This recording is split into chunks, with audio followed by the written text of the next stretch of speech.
प्रदीप अरोड़ा है, हिंदू परिवार गौरक्षक दल से राष्ट्रीय प्रभारी। तो ये आपका 19 तारीख का जो कार्यक्रम है, इसकी पूरी जानकारी में हम लोग चाहते हैं कि क्या है आपका। देखिए 19 तारीख को राजेंद्र नगर सेक्टर 5 समर्पण भवन से एक कलश यात्रा है, जो कलश यात्रा हमारी गो कथा के लिए, जो गो भागवत कथा कर रहे हैं उसके लिए 20 तारीख से 22 तारीख तक भागवत कथा रहेगी। और जो हमारी कलश यात्रा है, कलश यात्रा लगभग पूना से 1 किलोमीटर के आसपास की हमारी कलश यात्रा रहेगी। देखिए इस भागवत में खास ये है कि ये जो भागवत है ये गो भागवत है, एक जो भगवत गीता का पाठ नहीं है, ये गो भागवत है, जिसमें सिर्फ विशेषकर गौ माता के बारे में चर्चा होगी और उनके अवतार और उनके द्वारा जो दिव्य कार्य रहे हैं उनके विषय में ज्ञान वर्धन होगा, जो जनता में बहुत कमी है। तो इसके लिए आप लोगों ने, आपके संगठन ने क्या क्या भूमिका तैयार किया है? देखिए भूमिका अभी हम लोग प्रयास में लगे हैं लोगों को जागरूक करने के, ताकि लोग कलश यात्रा के साथ साथ कथा में से भी जुड़ें। और उसके लिए हम लोग एडवर्टाइज़ कर रहे हैं, होर्डिंग के द्वारा कर रहे हैं, पैम्पलेट्स के द्वारा कर रहे हैं, निमंत्रण, पर्सनली निमंत्रण भी दे रहे हैं लोगों को जा के। तो प्रयास है कि अधिक से अधिक लोग जो हैं इसमें शामिल होकर लाभ उठाएं। इसमें हमारी जो कथा व्यास हैं मंजू भारद्वाज जी हैं, जो हमारी यहाँ पर गौ माता की कथा करा रही है, दिल्ली से हैं मंजू भारद्वाज जी। और वल्लभाचार्य महाराज जी हैं जो जगत गुरु जी हैं, वो अयोध्या से महाराज जी आ रहे हैं जी। ये आ रहे हैं शनि धाम वाले दाती जी महाराज आ रहे हैं, परमहंस दाती जी महाराज। दाती जी महाराज का समय रहेगा 20 तारीख को 6 बजे के आसपास उनका समय है आने का। जी जी जी। गाजियाबाद में आज तक बहुत राम कथा हुई है, भागवत कथा हुई है, आज तक कभी किसी ने गौ माता की कथा करा नहीं है। ठीक है, उसके लिए हमारी टीम ने, हमारी संस्था ने, सारे संगठन ने मिलकर गौ भागवत कथा करने का निर्णय लिया है और गौ भागवत कथा करेंगे। गौ कथा है, इसमें आप लोगों की एक इन फ्यूचर की भूमिका क्या रहेगी?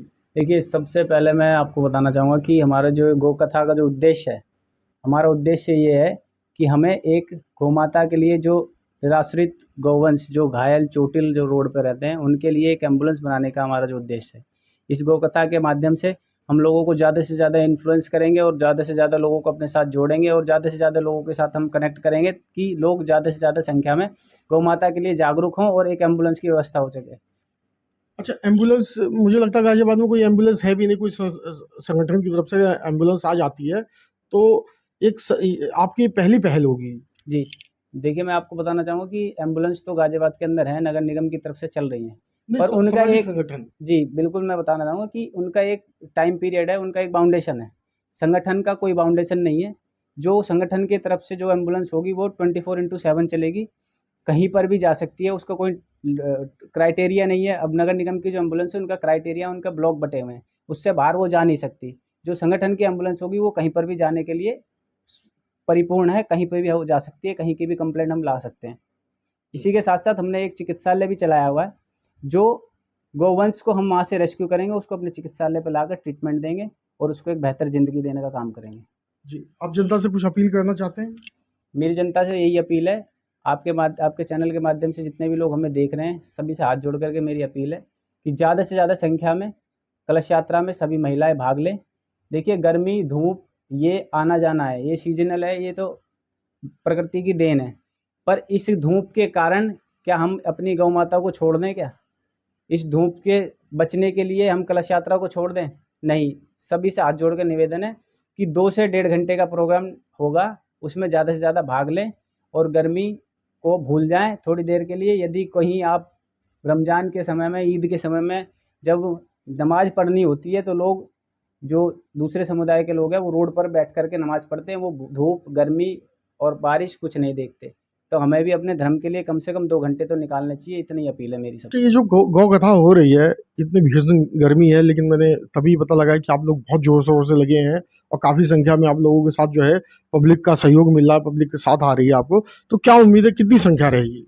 गौ कथा करने के लिए जो हमारे संगठन ने सोचा है उसके रिगार्डिंग क्या है कि लोगों को जागरूक करना है और लोग जागरूक हो रहे हैं जी। तो लोगों का जब जागरूक हो रहे हैं तो लोग जुड़ रहे हैं उसके साथ में, और सारे लोग संगठन में और संगठन से बाहर जी। सभी लोग पूरी तरह से इच्छा शक्ति के साथ हमारे साथ जुड़े हुए हैं और इसको भव्य बनाने की पूरा प्रयास कर रहे हैं।